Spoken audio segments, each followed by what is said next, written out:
नमस्कार, मैं शिवानी बिहारी न्यूज़ में आपका स्वागत है। आज है 3 जुलाई, दिन गुरुवार। खबरों की ओर बढ़ने से पहले एक नज़र डालते हैं आज की टॉप हेडलाइंस। बिहार में डोमिसाइल नीति को लेकर छात्रों का अल्टीमेटम, डोमिसाइल नहीं तो वोट नहीं। पटना की सड़कों पर उमड़ा छात्र सैलाब। गांव-गांव बनेगा मिनी सचिवालय, पंचायत सरकार भवनों में सुधा पार्लर से लेकर आरटीपीएस सेंटर तक अब गांव में ही मिलेगा दूध से लेकर दस्तावेज।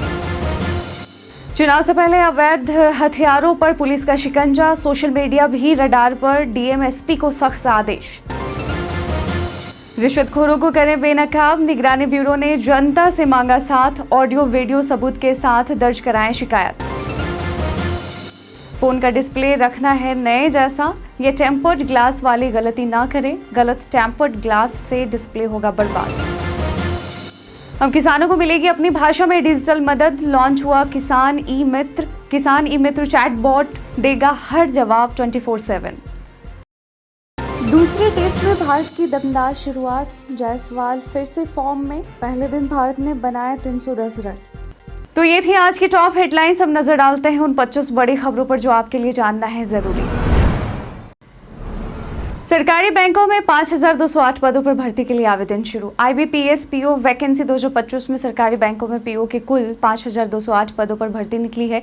इस बार आईबीपीएस ने एग्जाम पैटर्न में थोड़ा बदलाव किया है। प्रीलिम्स में इंग्लिश, रीजनिंग और क्वांटिटेटिव एप्टीट्यूड के कुल 100 प्रश्न होंगे जिन्हें 60 मिनट में हल करना होगा। मेंस में अब 200 अंक के ऑब्जेक्टिव प्रश्नों के साथ 25 अंकों का डिस्क्रिप्टिव पेपर भी होगा। आवेदन 1 जुलाई से 21 जुलाई 2025 तक होंगे। उम्र 20 से 30 साल रखी गई है और ओबीसी, एससी, एसटी को छूट मिलेगी। चयन प्रक्रिया में प्रीलिम्स, मेंस और इंटरव्यू शामिल है।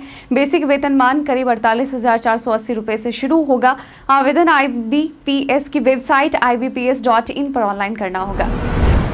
बिहार में डोमिसाइल नीति की मांग पर छात्रों ने किया रोड मार्च। चुनावी वर्ष में बिहार में डोमिसाइल नीति का मुद्दा गर्मा गया है। बुधवार यानी बीते दिन 2 जुलाई 2025 को बिहार स्टूडेंट यूनियन के बैनर तले हजारों छात्र पटना की सड़कों पर उतर आए। छात्रों ने डोमिसाइल नीति नहीं तो वोट नहीं का नारा लगाते हुए सरकार के खिलाफ जमकर विरोध प्रदर्शन किया। प्रदर्शनकारी छात्रों ने मांग की कि बिहार में प्राथमिक शिक्षक भर्ती में 100% और अन्य सरकारी नौकरियों में कम से कम 90% सीटें स्थानीय उम्मीदवारों के लिए आरक्षित की जाएं।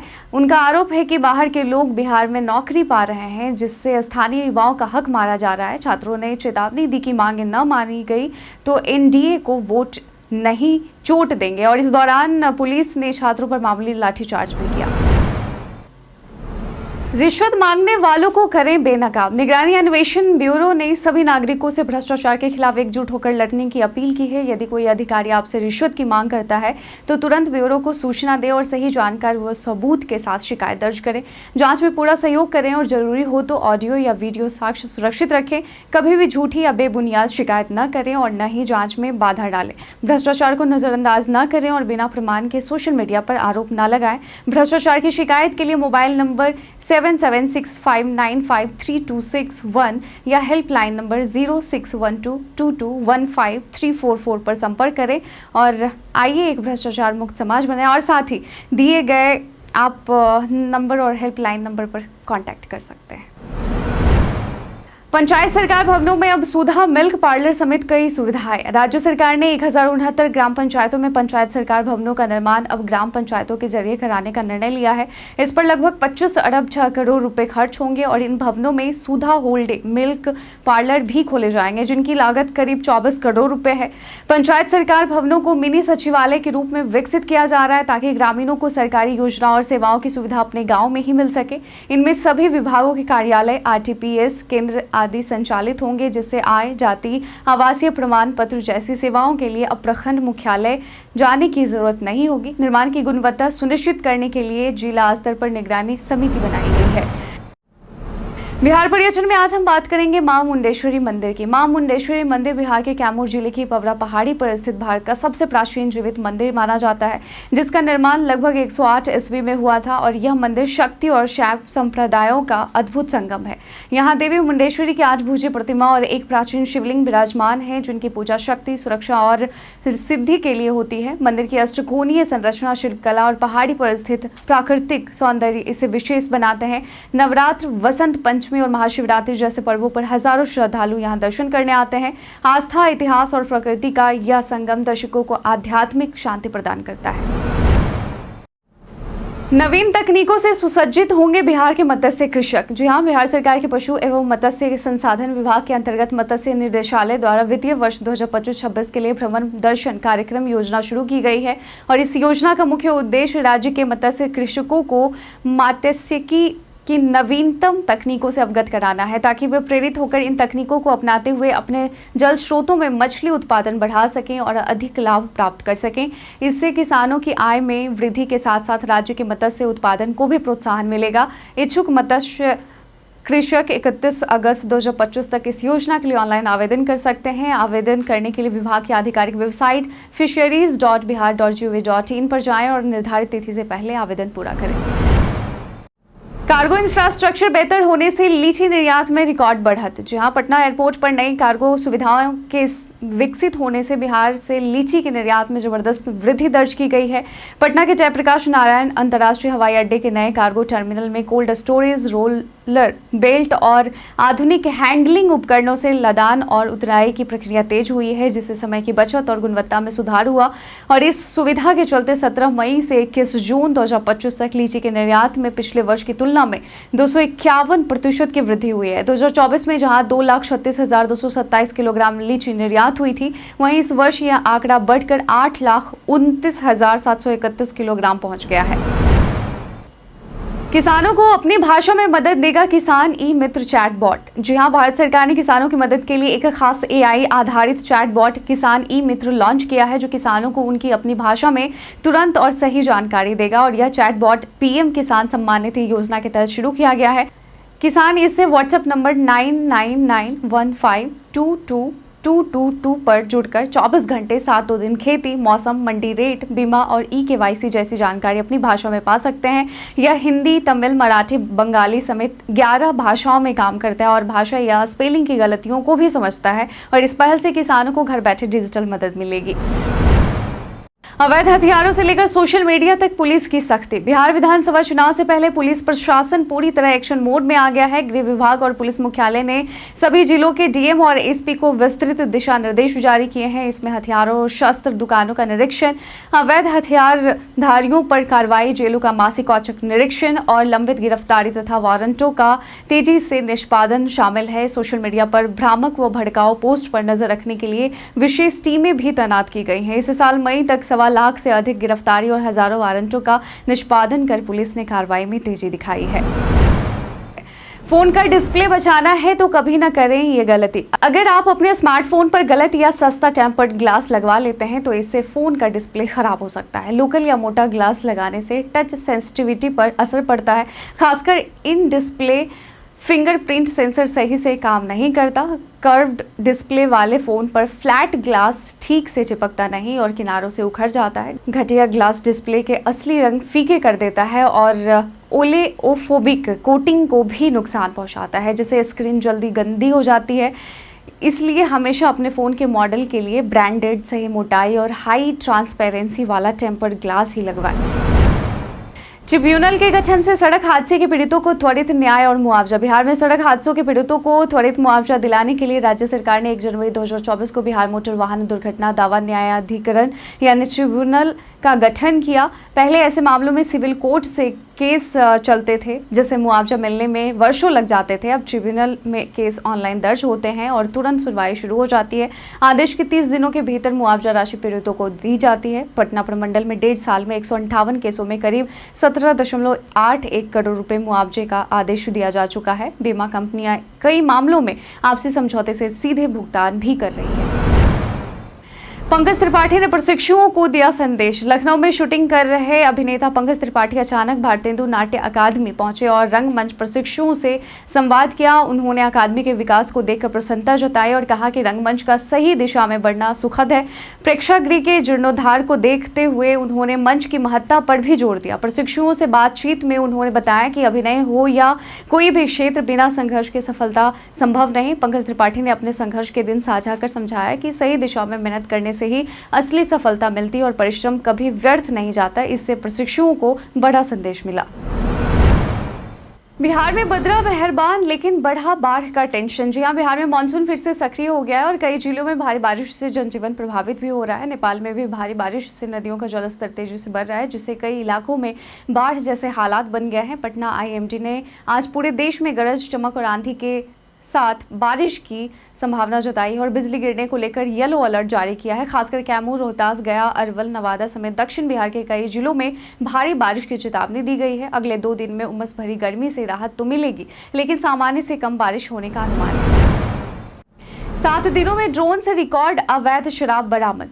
पिछले 7 दिनों में मद्य निषेध, उत्पाद एवं निबंधन विभाग ने ड्रोन की मदद से शराब माफियाओं पर बड़ी कार्रवाई की है। 23 से 29 जून तक 43 ड्रोन के जरिए 994 छापेमारी कर 153 मामले दर्ज किए गए और 150 लोगों को गिरफ्तार किया गया। इस दौरान 26,347 लीटर अवैध शराब बरामद हुई, जिसमें 25,951.3 लीटर देशी और 396.4 लीटर विदेशी शराब थी। बड़ी मात्रा में जावा, गुड़ का घोल और अन्य प्रतिबंधित सामग्री भी नष्ट की गई और यह आंकड़े दिखाते हैं कि ड्रोन से छापेमारी कितनी प्रभावी साबित हो रही है और शराबबंदी को सख्ती से लागू किया जा रहा है।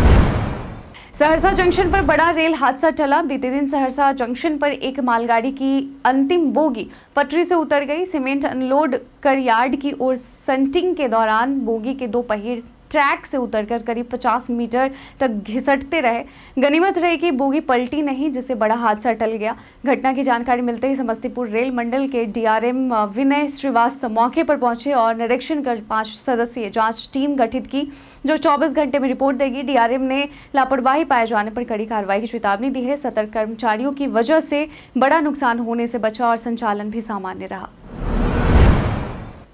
16 साल से कम उम्र के क्रिएटर्स अब अकेले नहीं कर सकेंगे लाइव स्ट्रीमिंग। यूट्यूब ने अपनी लाइव स्ट्रीमिंग पॉलिसी में बड़ा बदलाव किया है, जो 22 जुलाई से लागू होगा।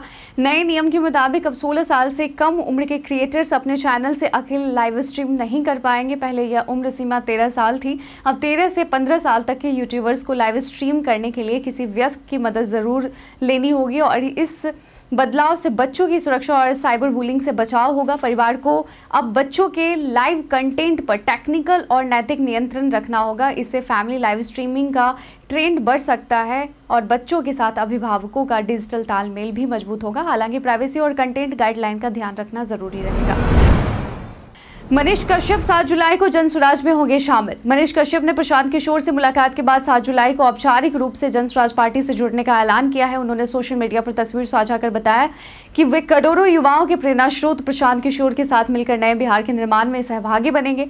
मनीष कश्यप ने बीजेपी से मुंह भंग की वजह बताते हुए कहा कि पीएमसीएच पिटाई कांड में पार्टी ने चुप्पी साधी, जिससे उनका आत्मसम्मान आहत हुआ। अब वे चनपटिया सीट से चुनाव लड़ने की तैयारी में हैं और दावा किया कि वे किसी भी पार्टी की कठपुतली नहीं बनेंगे, बल्कि जनता के मुद्दों को खुलकर उठाएंगे।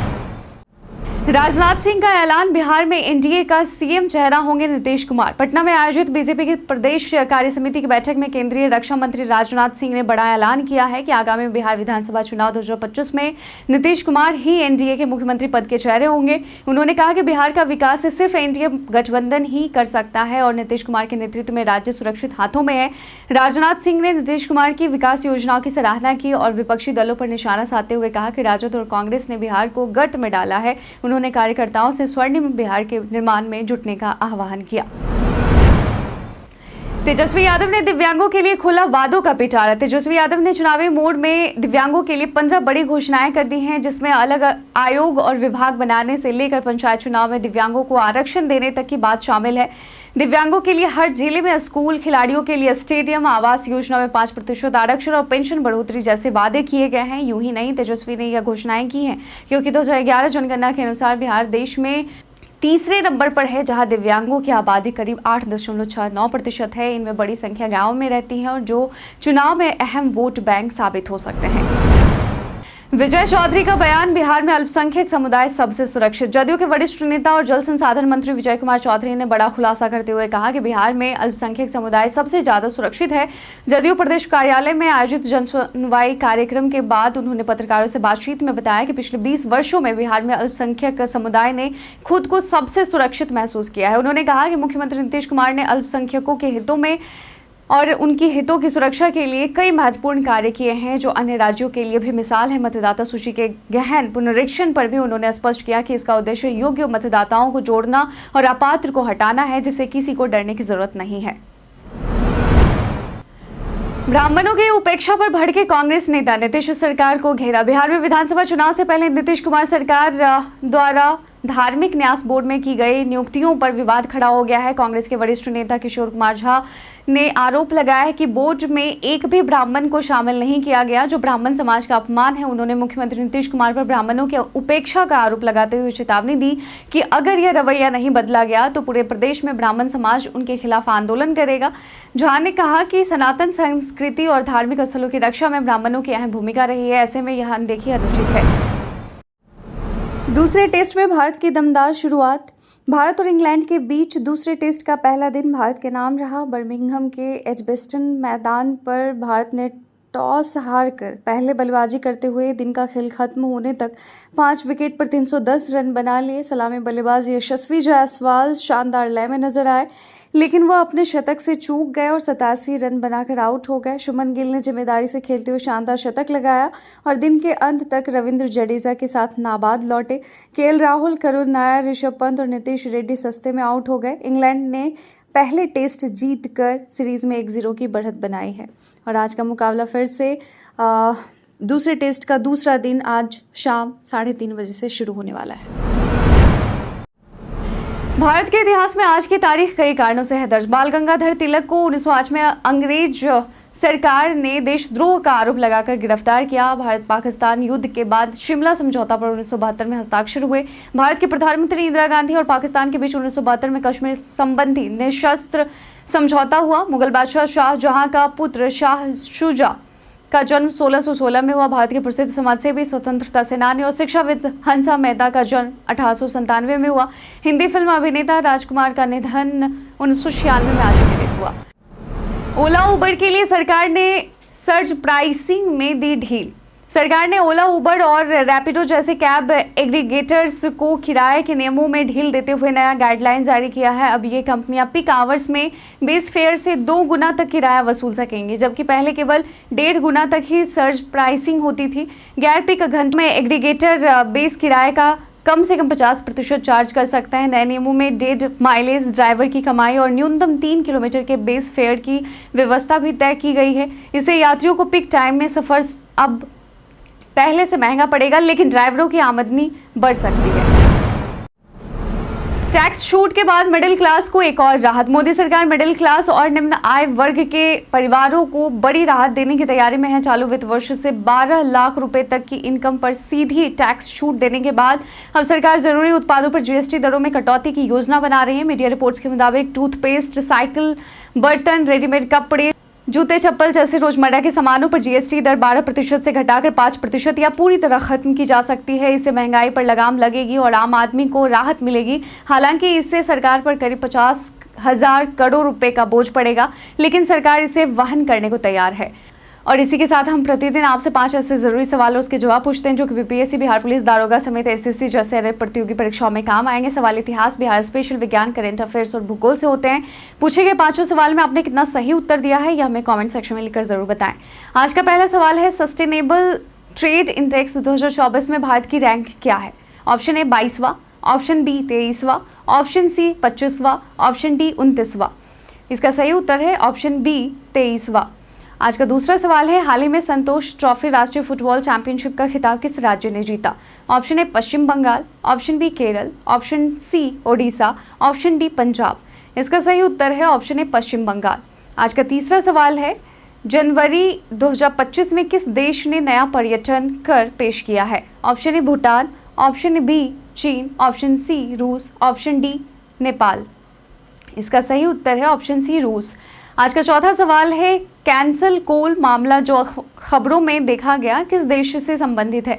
ऑप्शन ए दक्षिण अफ्रीका, ऑप्शन बी रूस, option C Indonesia, option D Malaysia. इसका सही उत्तर है ऑप्शन ए दक्षिण अफ्रीका। आज का 5वां और आखिरी सवाल है, भारत में कौन सा शहर तीनों नए आपराधिक कानूनों को पूरी तरह लागू करने वाला पहला शहर बन गया है? Option A New Delhi, option B Chandigarh, option C Bhopal, option D Patna. इसका सही उत्तर है ऑप्शन बी चंडीगढ़। और इसी के साथ बीते दिन हमारे द्वारा पूछे गए सवाल का आप लोगों में से बहुत लोगों ने अपना जवाब में कमेंट सेक्शन में लिखकर दिया था। जिन्होंने पूछे गए सवाल का जवाब दिया उनके नाम हैं विश्वजीत कृष्ण प्रसाद, विनोद शाह, अनवर करीम खान, रामशंकर सिंह, पुष्पा, संजीव कुमार, मोहम्मद शाकिर हुसैन, राजकिशोर महतो, राकेश मिश्रा, मोतीलाल कुमार, संजीत कुमार, गणेश कुमार, अभिप्रिया, अतीक खान, गणेश रॉय, राजपति प्रसाद, मीना कुमारी, सुमंत कुमार, सूरज कुमार, अब्दुल मनन और विजय। इसी के साथ बढ़ते हैं आज के सवाल की ओर। आज का सवाल है कि क्या आप बिहार में डोमिसाइल नीति के समर्थन में हैं? आप अपना जवाब में कमेंट सेक्शन में लिखकर जरूर बताइएगा। आज की बुलेटिन में बस इतना ही। बिहार के तमाम खबरों के साथ अपडेट रहने के लिए देखते रहें बिहारी न्यूज़। और साथ ही अगर आप यूट्यूब चैनल पर देख रहे हैं तो चैनल को सब्सक्राइब कर लें। अगर आप फेसबुक पेज पर देख रहे हैं तो लाइक और फॉलो करना ना भूलें। धन्यवाद।